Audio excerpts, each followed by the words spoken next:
Welcome back, Carsports. Hoje temos um episódio especial dividido em duas partes. Primeiro, um review completo do Yakovlev Yak-23, um dos primeiros jatos soviéticos a jato reto que fez a ponte entre a era dos caças a pistão e os caças a jato modernos, e depois, uma análise atualizada de 2026 sobre os mísseis brasileiros, desempenho, programas em andamento e o que esperar em termos de preços e capacidades reais no mercado. Sem interrupções, apenas um roteiro fluido que você pode ler direto na câmera. Vamos começar com o Yak-23. A equipe de design da Yakovlev trabalhou em ritmo acelerado após a Segunda Guerra Mundial para transformar a experiência da guerra em tecnologia de jato, e o Yak-23 foi um desses projetos de transição. Ele voou pela primeira vez em julho de 1947 e entrou em produção limitada no final dos anos 1940. O objetivo era criar um caça leve e altamente manobrável, usando um turbojato de fluxo centrífugo derivado de projetos britânicos. O Yak-23 nunca teve a fama do MiG-15, mas cumpriu um papel importante no pós-guerra, oferecer um jato simples e ágil que pudesse ser produzido rapidamente e pilotado por aviadores que estavam migrando dos aviões a pistão para os jatos.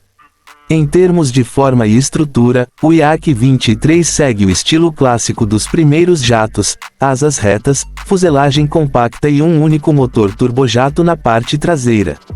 Ele usava um motor da família Klimov RD-500, basicamente uma versão soviética produzida a partir dos projetos britânicos Nene e Derwent, que fornecia uma boa relação empuxo-peso para a época e dava ao avião uma aceleração rápida e ótima taxa de subida.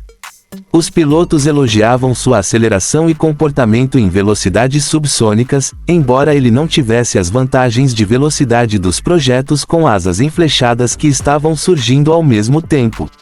Os números de desempenho são modestos para os padrões atuais, mas impressionantes para 1947 a 1950, velocidade máxima na faixa de 900 a 930 km por hora, teto operacional em torno de 14.000 a 15.000 metros e taxas de subida que permitiram ao Yak-23 estabelecer alguns recordes de classe nos anos 1950.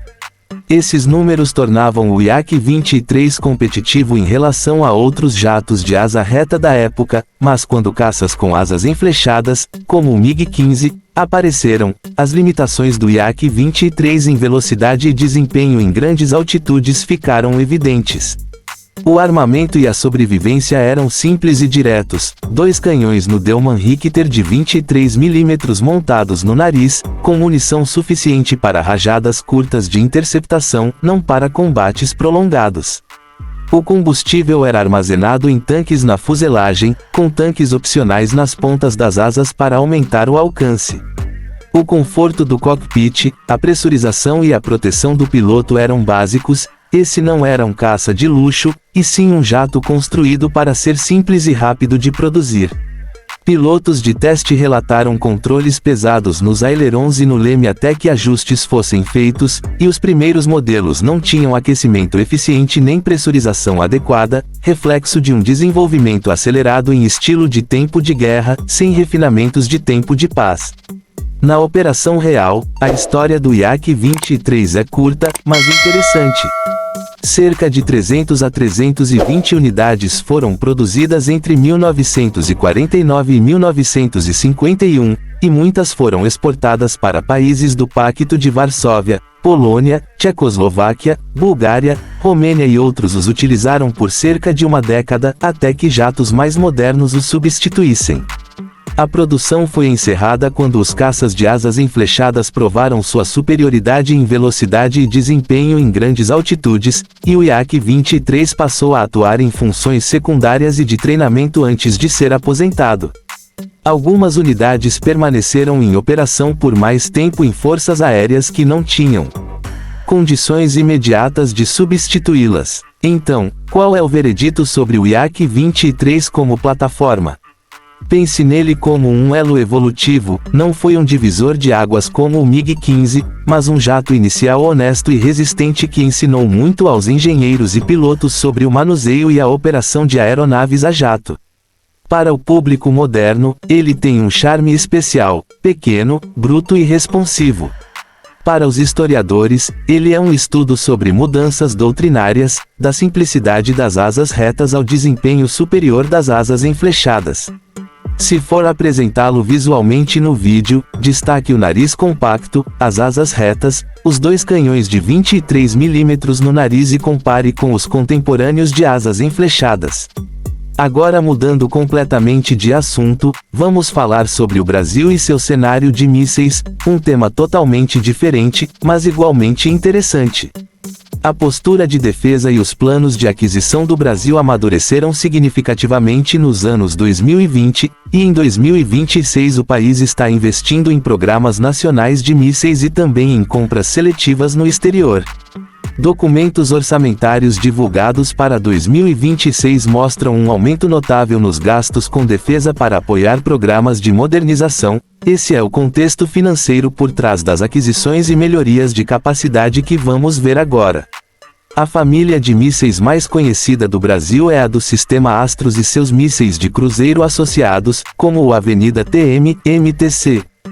O Avenida TM-300, muitas vezes chamado de MTC-300, é o míssil de cruzeiro tático de longo alcance do Brasil, projetado para ser lançado a partir da plataforma Astros.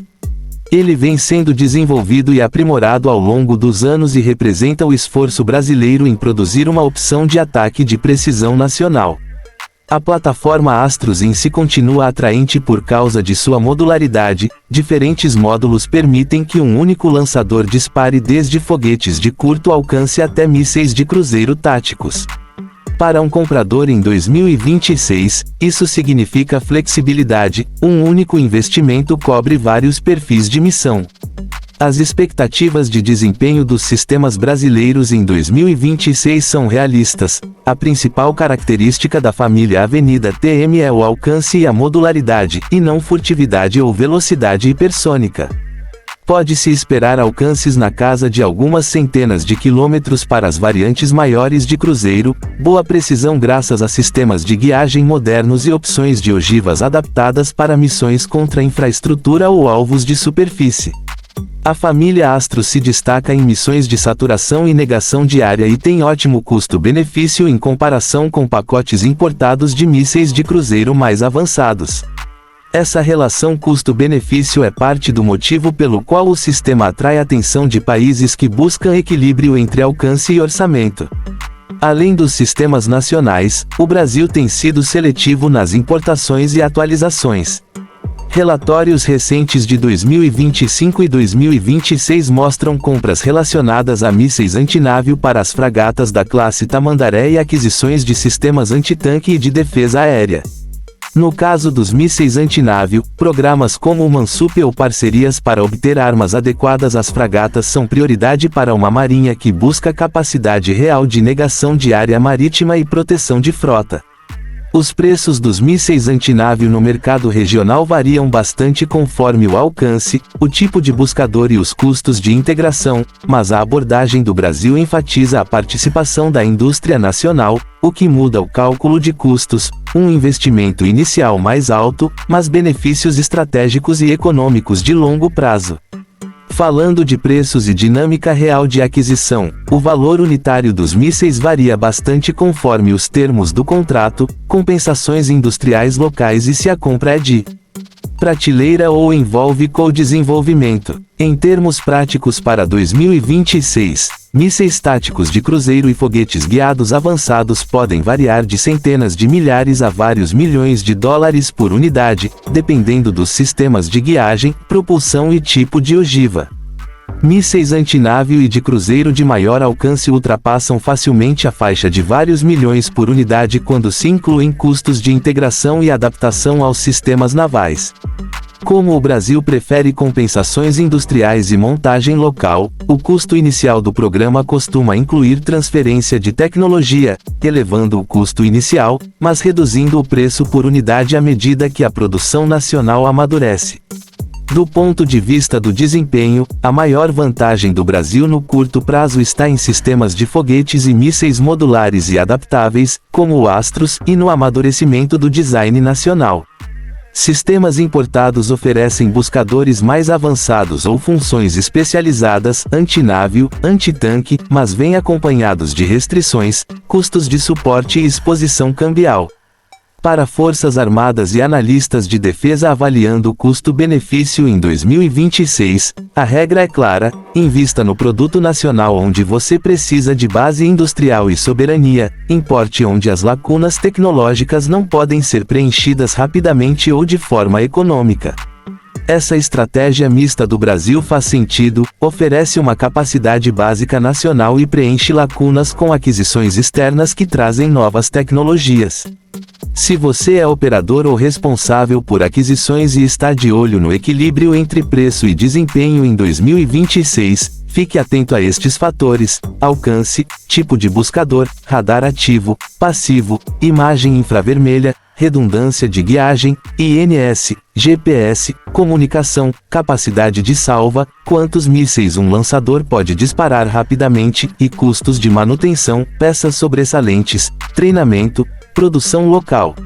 A eficácia operacional não depende apenas das especificações brutas do míssil, a integração com sensores, sistemas de comando e logística é o que realmente torna o sistema útil no dia a dia. Os investimentos do Brasil em sensores e modernização da frota em 2026 visam fechar esse ciclo. Para encerrar com algumas conclusões equilibradas, o Yak-23 é um caça-jato compacto e historicamente importante que conta a história da transição dos aviões a pistão para a era dos jatos. É uma plataforma que deve ser valorizada mais pelo seu papel e comportamento do que por desempenho absoluto. Já o cenário de mísseis do Brasil em 2026 é pragmático e voltado para o crescimento. Um orçamento de defesa crescente impulsiona uma combinação de capacidades nacionais, família Astros, Avenida TM, e projetos de importação ou co-desenvolvimento para funções antinávio, antitanque e de defesa aérea. Os preços variam bastante, mas a escolha estratégica do Brasil, investir na capacidade nacional enquanto adquire tecnologia estrangeira específica, oferece um caminho sensato para capacidade e sustentabilidade a longo prazo. Obrigado por assistir. Se você gostou desse mergulho duplo no YAK-23 e nos mísseis brasileiros, deixa o like e se inscreve no canal. E me diz nos comentários se você quer um vídeo dedicado ao desempenho em voo do Yak-23 ou uma análise separada dos contratos de mísseis brasileiros com detalhes de preços por unidade. É isso, te vejo no próximo vídeo.